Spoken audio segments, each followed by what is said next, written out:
Hey, what's going on, everybody? Welcome back to You're the Batman. Today's The Batman episode is Big Dummy, which has more than one meaning in this episode after watching it. So the cold open is Scarface and his handler. They're going to some construction site with two goons, and they're collecting material. And one of the guys is like, "Why the hell are we listening to some dummy?" And Scarface is like, "I don't really take too kindly to that." So he puts him on a conveyor belt and also almost kills him until he's like, I'm sorry, I'm the dummy." And then that's like the cold open. I will say Scarface. I don't like his new look. Honestly, I think it's a downgrade compared to the other one from the Batman the animated series, just because he looked like a dignified gangster, and now he looks like. I mean, it's still gangster esque, but I feel like he likes kids. So I don't know. That's just the vibe I got from Scarface. And then his puppeteer, the ventriloquist. I didn't really have any thoughts on him, whether positive or negative. He was just there. Um, he kept going on about how he wanted to retire to a ranch in Texas or Montana, but I mean he wasn't as cowardly as the ventriloquist, which I think that's really important. You need some guy with no backbone, really like to make Scarface even more intimidating. He just felt like he was just kind of going through the motions along for the ride. It felt like. So two things are going on. Like the main plot and the B plot. I'll just skip over the B plot because it really has nothing to do.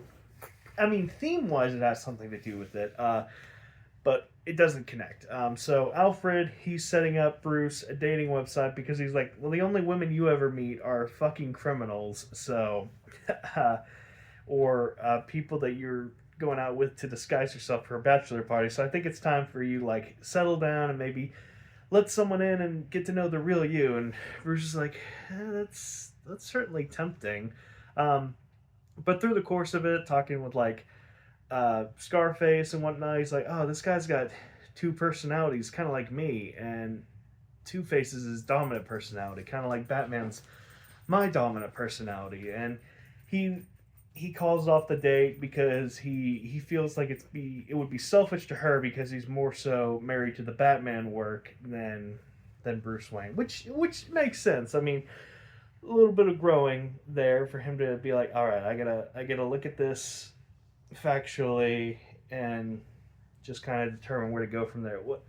Which I will say, huge fumble from Bruce, by the way. What a baddie she was. What a baddie.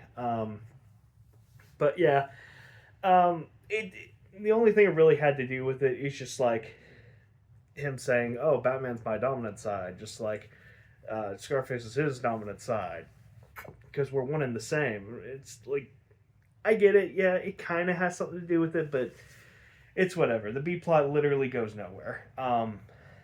It's a fine lesson, I guess, but yeah. So anyway, Scarface, he keeps hitting these locations over and over, and it's just a bunch of small stuff like materials and whatnot, nothing concrete, nothing caching or what have you.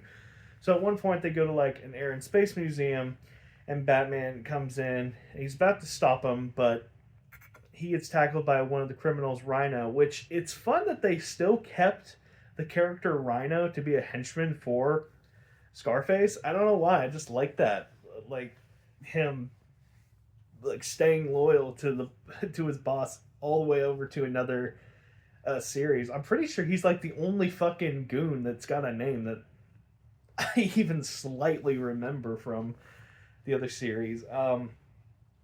So yeah, he gets trapped on this one platform that has a biplane, and the propeller's going because they knocked into a computer. Which I'm like, why does the computer turn on the plane? It's kind of stupid, but whatever. So he's about to get his head sliced off with the propeller, but as they fuck off, they're like, I don't want to get my suit dirty. They leave him alone. So Batman, he throws some kind of disintegrating bomb on the controls for the plane.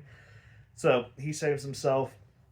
Then he runs into him again, uh, but they once again elude Batman. And then the third time, they're stealing like this like computer program, and he's able to get out.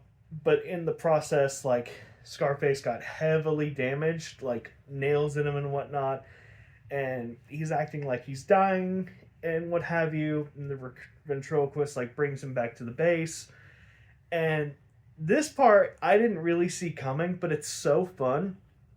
Everything he's been building was to build a giant Scarface shape mech, which is so fun. So now the ventriloquist, he is like, comparatively speaking, the shape of the dummy, and the dummy is fucking gigantic. So he's like holding the ventriloquist like this, and goes into the Gotham Preserve, steals all the gold. Batman shows up. There's a fight between him and the mech, and eventually he like the fight leads to some train tracks, and Batman throws some acid on Scarface's eyes, which is so funny because genuinely it does nothing because the ventriloquist is the one controlling it. But he gets absolutely nailed by a train and destroyed, and Batman saves the ventriloquist. So, fun little story. The side plot didn't. I mean, it was fine for what it is, really. It just sad, I guess. And then Scarface, I wasn't really on board with like the ventriloquist, but Scarface was entertaining enough. But then like the mech idea, that's fun. That for him to be like, all right, the ventriloquist is the dummy now. I'm the one controlling it. I don't know. I like that a lot. That to me was a lot of fun for just this big ass Scarface. Also, he doesn't wield a gun any, so he's not a threat to Batman like whatsoever in the small form, which was definitely a choice.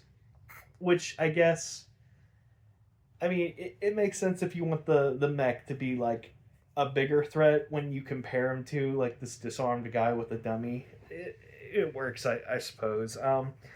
But yeah, this episode, I don't really have that many positive or negative feelings on. So I'm just gonna give it a nice 4 out of 7. It's fine for what it is. Yeah, that's it. Bye bye.